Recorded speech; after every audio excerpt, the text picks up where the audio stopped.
katakan melalui nas kita pada saat ini, lihat dan rasakan bahwa Allah saat ini masih memberkati kita.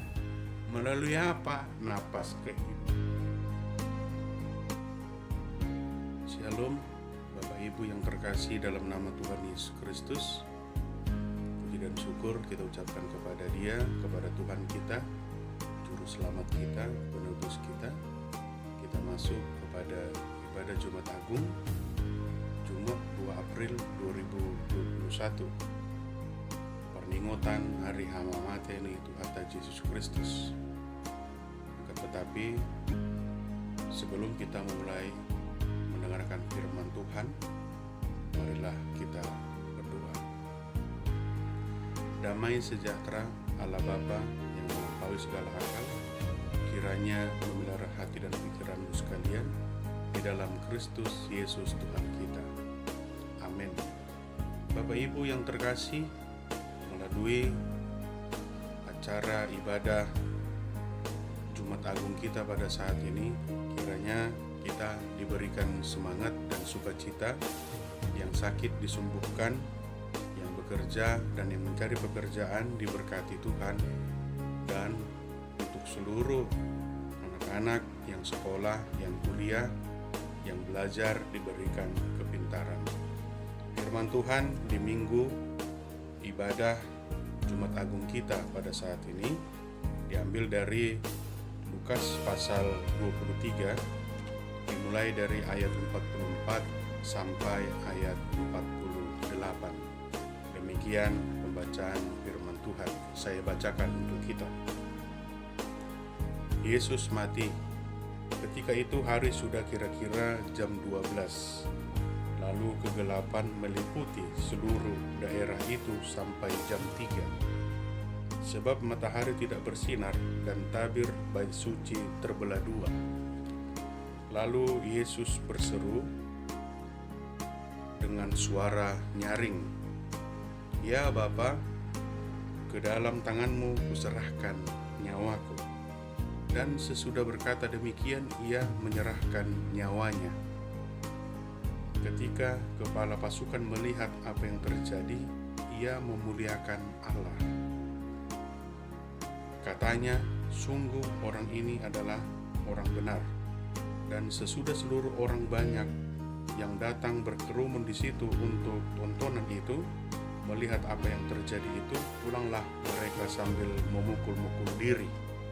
Semua orang yang mengenal Yesus dari dekat, termasuk perempuan-perempuan yang mengikuti Dia dari Galilea, berdiri jauh-jauh dan melihat semuanya itu. Demikian pembacaan firman Tuhan. Nas kita pada saat ini saya bacakan sampai ayat 49. Saudara-saudari yang terkasih, dalam nama Tuhan Yesus Kristus, melalui Jumat Agung, peringatan akan kematian Yesus Kristus, yang menjadi pertanyaan yang mendasar bagi kita sebagai orang Kristen adalah, siapa yang sanggup melakukan peristiwa besar ini? Siapa yang dapat memikul penderitaan ini? Mungkin kita bertanya-tanya, untuk apa Yesus menyerahkan nyawanya di kayu salib? Untuk apa Yesus melakukan peristiwa besar ini? Untuk apa Yesus memikul penderitaan ini? Sebab semua orang tahu bahwa yang Dia lakukan adalah merupakan suatu pengorbanan yang sangat-sangat mujizat. Suatu pengorbanan yang Dia lakukan atas dosa ataupun kesalahan yang tidak Dia lakukan. Mungkin kalau kita berbicara kematian, ini adalah merupakan hal yang paling sangat menakutkan. Jangankan kita berbicara kematian, mungkin kita sering mendengar atau pernah mendengar bagaimana sebuah tahanan yang menghadapi hukuman mati oleh kesalahan yang dia lakukan. Mungkin kita terpikir dalam pikiran kita, apa itu hukuman mati ataupun kematian, yaitu selesainya segala aktivitas, selesailah sudah segala kegiatan kita dari kehidupan ini. Ada orang menanggapi kematian sebuah hal yang sangat menakutkan. Ada orang menanggapi kematian adalah merupakan hal yang indah. Berbagai macam jenis pendapat kalau ditanya apa itu kematian. Akan tetapi melalui nas kita pada saat ini bukan hanya berbicara soal kematian saja, akan tetapi bagaimana jalan salib dan proses yang Yesus lakukan yang begitu sangat-sangat mungkin tidak sanggup untuk dilakukan oleh siapapun. Bahkan dia sendiri pun sempat berdoa, sempat berkeluh kesah kepada Allah bahwa ini akan terlalu berat dia lakukan, akan tetapi dia berserah kepada Allah, kehendak-Mu lah yang terjadi. Saudara-saudari, kematian adalah merupakan suatu keniscayaan. Kematian adalah merupakan sebuah kepastian. Kepastian dalam artian bahwa setiap orang akan melalui proses tersebut. Ada kelahiran, ada kematian, seperti kata pengkhotbah pasal 3, bahwa semuanya akan dilalui seperti lingkaran hidup. Tidak ada yang tidak bisa melaluinya dan harus dijalani. Kematian Kristus telah menjadi jalan pembebasan manusia dari kutuk dosa. Ini dia yang terakhir ini. Kematian Kristus telah menjadi jalan pembebasan manusia tersebut dari kutuk dosa.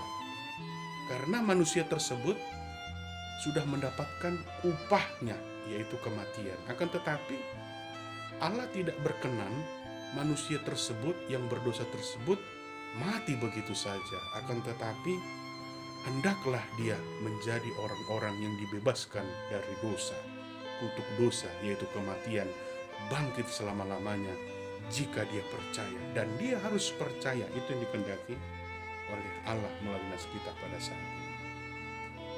Saudara-saudari, kasih-Nya begitu sangat luar biasa, menebus dosa kita dengan mati di kayu salib.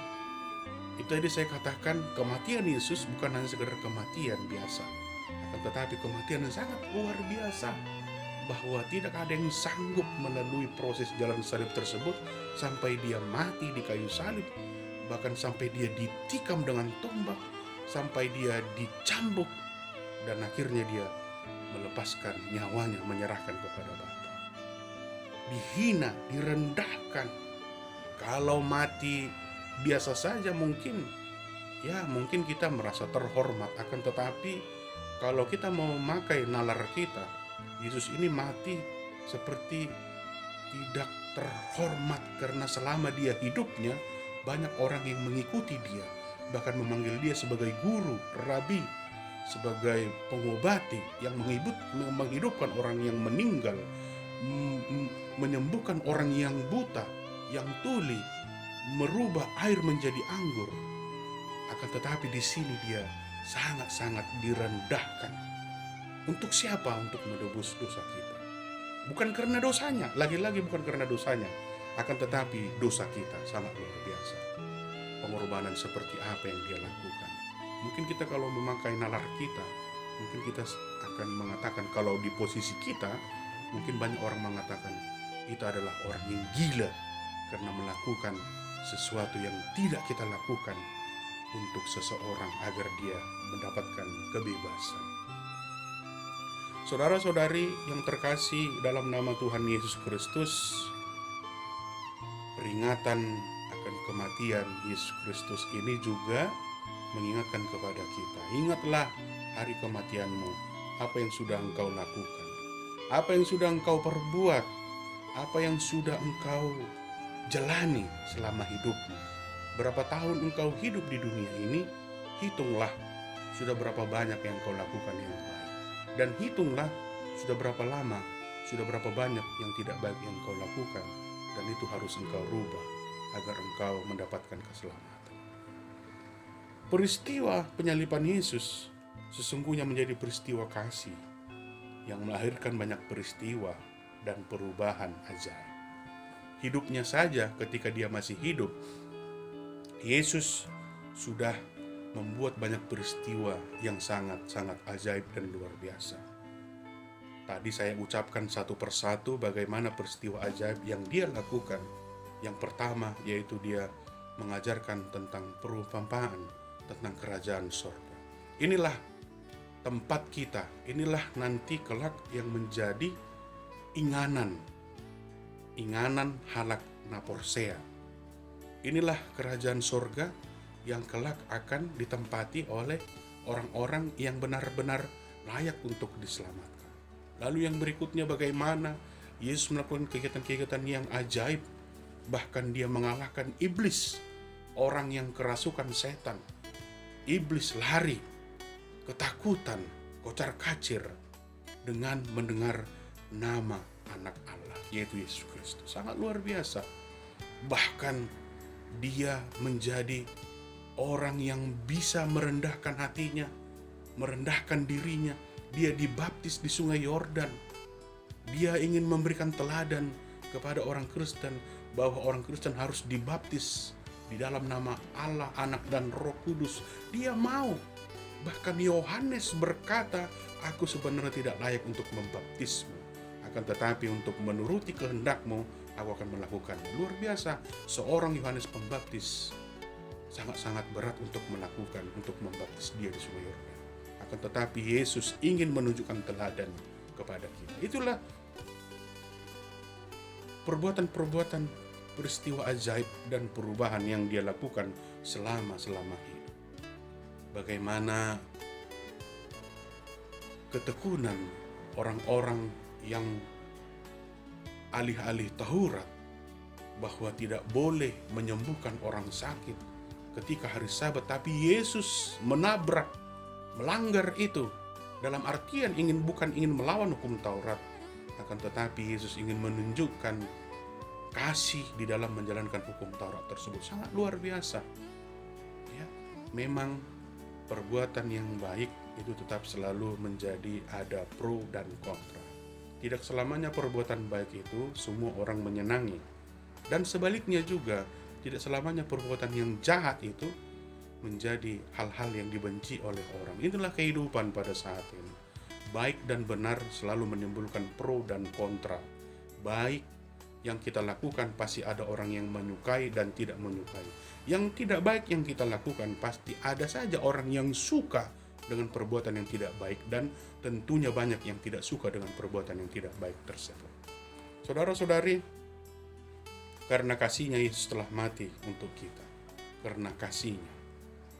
Ya, itu sangat jelas sekali dalam Yohanes 3 ayat 16. Bagaimana Allah ingin merubah paradigma ataupun merubah pola pikir orang Kristen, bahkan bangsa Israel tersebut, bahwa Allah tidak pernah sedetik pun meninggalkan bangsanya yang diciptakan tersebut, yang diberkati tersebut. Kasih-Nya telah menghidupkan kita walaupun kita sudah mati. Akan tetapi pada saat ini yang menjadi dilema dan pergumulan pada saat ini. Bagaimana tatanan masyarakat yang sudah kering akan cinta kasih yang diajarkan oleh Yesus. Kasih tersebut seperti sebuah barang antik yang sangat-sangat sulit untuk didapatkan dan ditemui.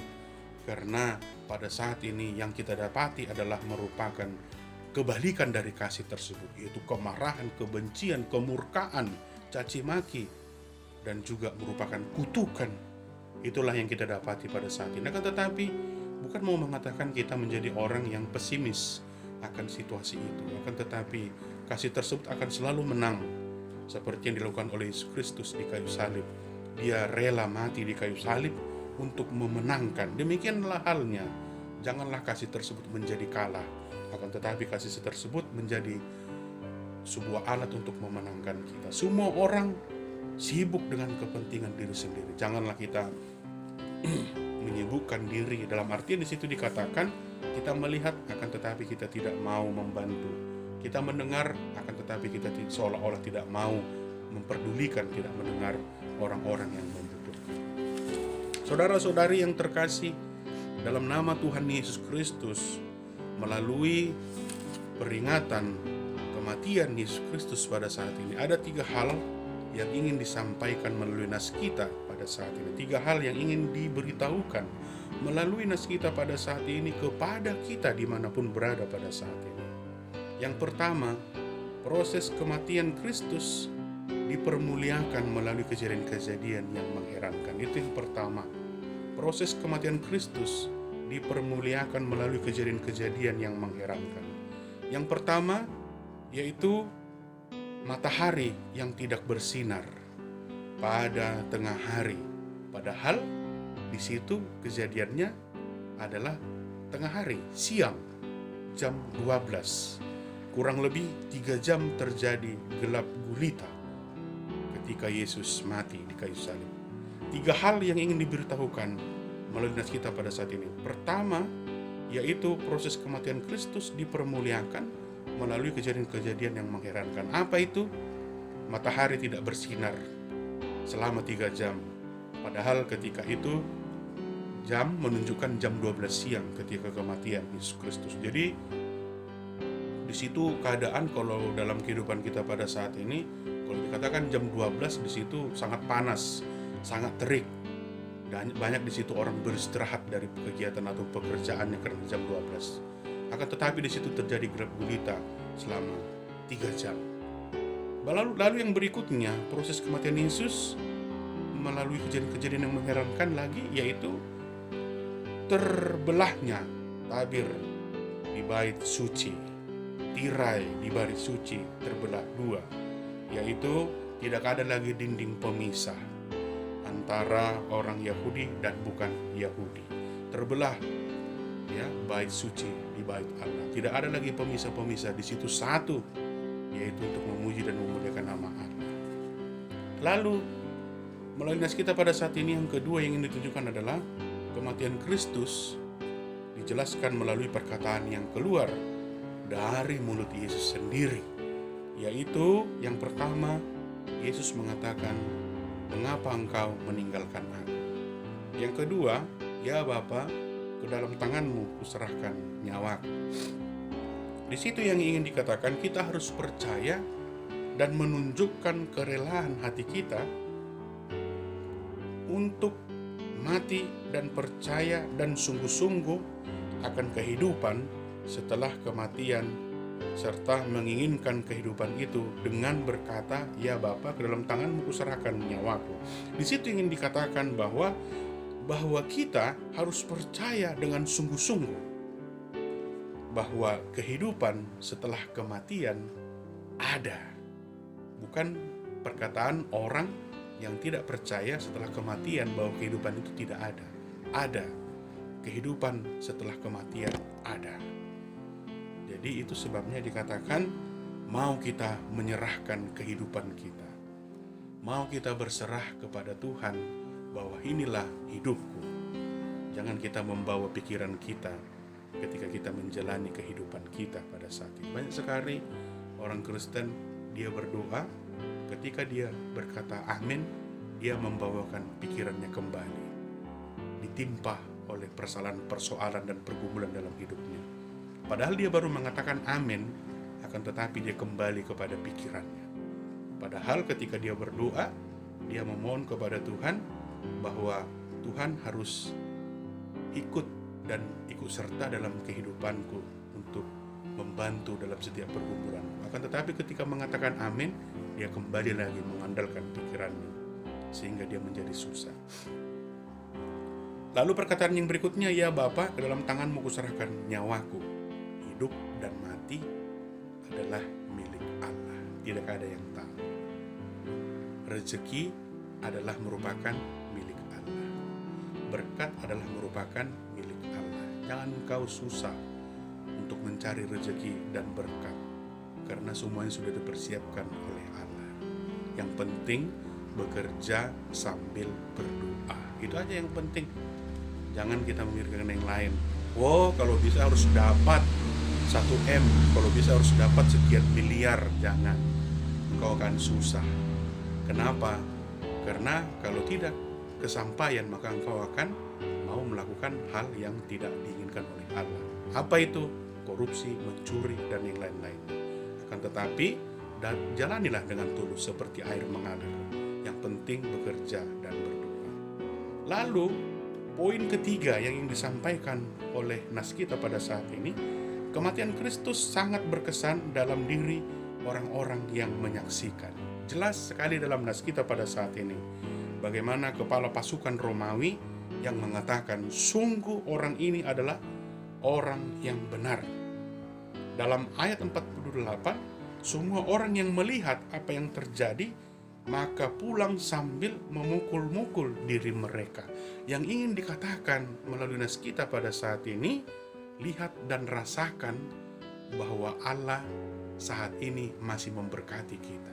Melalui apa? Napas kehidupan. Itu yang paling utama.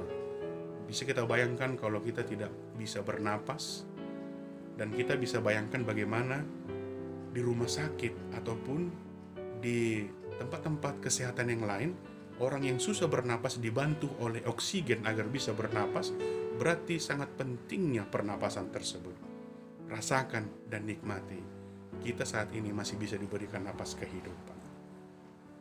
Oleh sebab itu, Bapak Ibu yang terkasih dalam nama Tuhan Yesus Kristus, melalui peringatan kematian Yesus Kristus, ini bukan hanya sekedar kematian biasa, akan tetapi kematian yang sangat luar biasa yang Dia lakukan, yang tidak sanggup kita lakukan, yang tidak sanggup dilakukan oleh siapapun, maka kita patut mengucap syukur kepadanya. Dia mau datang, Dia mau merasakan kematian tersebut, dan Dia menunjukkan teladan bahwa yang percaya tidak akan mati, akan tetapi beroleh kehidupan selama-lamanya. Amin, kita berdoa. Terima kasih Bapa, di mana Engkau telah mau turun menjadi manusia, di mana Engkau telah mau mati untuk mengalahkan kematian tersebut yang telah Engkau persiapkan untuk kami Bapa. Kiranya Engkau menghidupkan kami, kiranya Engkau memberikan kabar sukacita selalu dalam hidup kami melalui Roh Kudus-Mu, agar kami diberkati dalam segala aktivitas kami. Terima kasih Bapa untuk satu hari ini peringatan kematian yang kami peringati. Kiranya Engkau menghidupkan kami, sembuhkan yang sakit, yang bekerja, yang mencari pekerjaan Engkau berkati, yang sekolah Engkau berikan kepintaran. Ampunkan dosa kami supaya kami layak menerima berkat-Mu. Dalam nama anak-Mu Tuhan Yesus Kristus kami berdoa dan mengucap syukur. Amin. Shalom. Selamat memperingati hari kematian Tuhan Yesus Kristus. Tuhan memberkati.